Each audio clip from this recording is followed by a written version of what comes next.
Hello everyone, and welcome to another episode of This Agrarian Life with me, your host, Herrick Kimball. And today I'm again out here in my Minibeds-On-Plastic experimental garden. I want to show you the Sorghum-Sudangrass that I planted here. Again, this I planted as a cover crop, and these beds, you can see the one here in the front, has been cut. And there's the Sorghum-Sudangrass. There's what I used to cut it. My little electric trimmers would not cut these hardened stalks, but that hedge trimmer type tool there cut them with no problem. And I mentioned this in a previous episode that with the Sorghum-Sudangrass, if you cut it 8 inches high, after it gets 3 or 4 foot high, it'll put a considerably more root mass in the ground. That's what the experts say. I'm getting to this a little late. That stand there in that mini bed is nearly 6 foot tall at its tallest. So we're at the end of September here, nearly October. A few days it'll be October. And I'm hoping that by cutting this now, it will still do the root thing, that it'll put a lot more mass into the roots.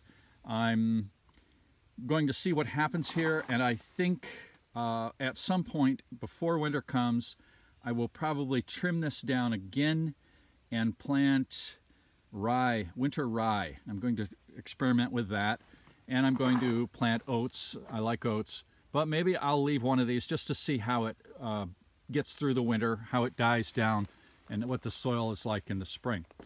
But I want to show you, I'm going to go now to the back of my garden here where I have the Sorghum-Sudangrass that I showed earlier in the year. And there it is.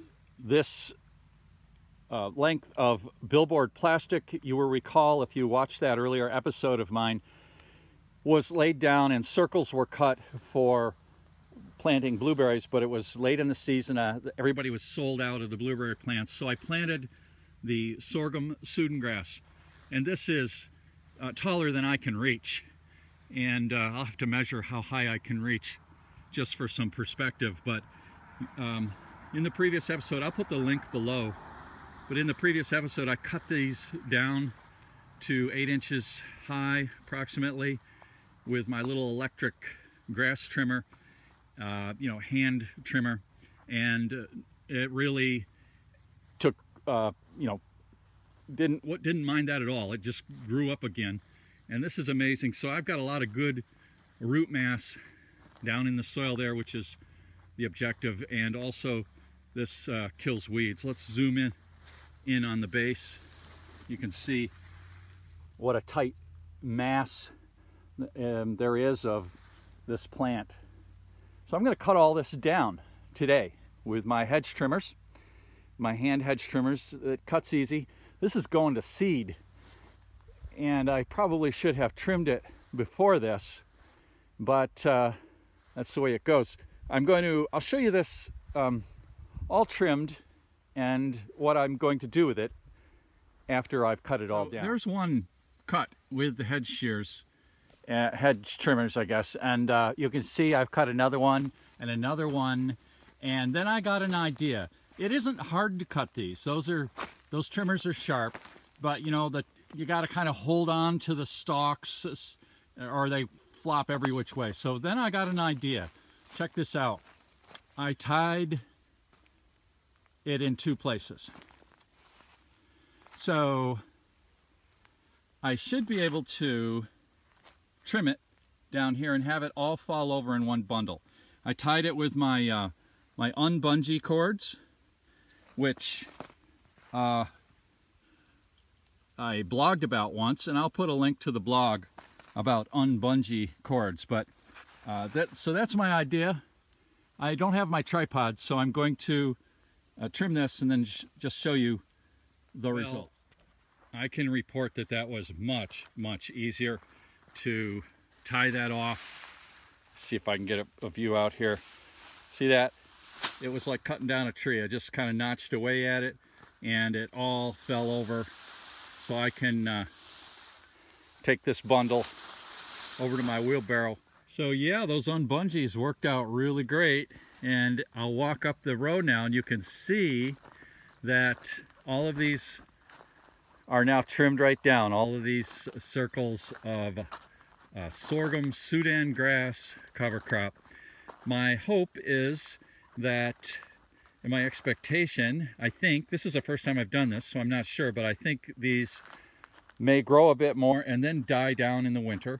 And then next spring, I'll be able to work the soil, pull up the stubble, work the soil, get my blueberries planted.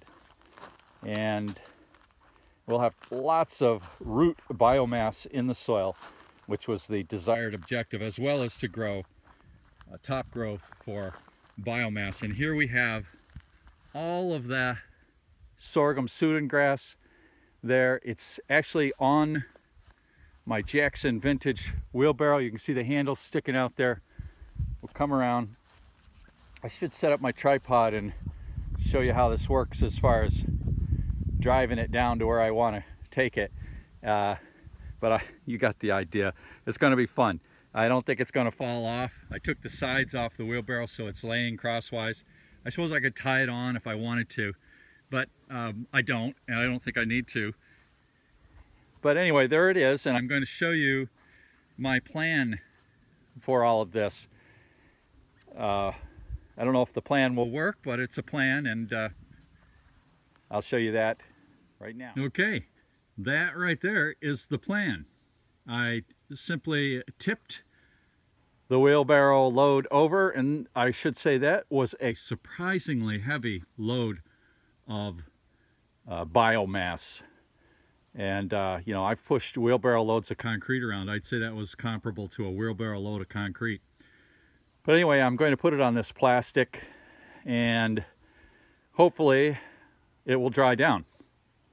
Now, this is where a nice barn with opposite doors and a drive floor would come in quite handy. When my parents moved from the suburbs when I was a teenager out here to the country, there was a barn, two-story barn. The second story had a drive floor, big doors on the back, and another door on the opposite side.